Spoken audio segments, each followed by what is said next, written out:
Hejsan, jajsan. Videoblogg bara.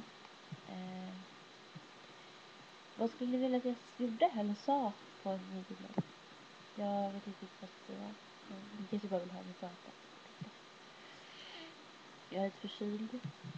Sitter här så som en hucklekärring.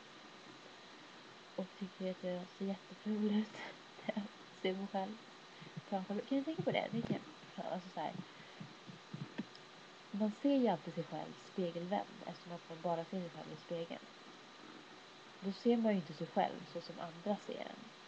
Förstår du vad jag menar? För att om en person står framför mig så ser den mig rakt på liksom. Och jag kan ju aldrig se mig själv så. Utan jag ser mig själv spegelvänd. I spegeln alltid. Om det inte är på kort då. Kanske därför jag tycker det ser så jävla konstigt ut när man ser sin själv på kort. Jag vet inte. För man blir liksom, alltså om man spegelvänt då kan man bli lite snedvriden liksom. Så man är van att se en person på ett sätt. Och så ser man den i spegeln. Då kan man tänka på, men gud, snett ut där eller någonting. Ja, jag vet inte.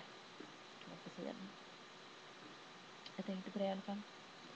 Det är därför man tycker man ser så ful ut när man sitter här och videobloggar. Kan jag skriva det? Nej, jag vet inte. Men, ja.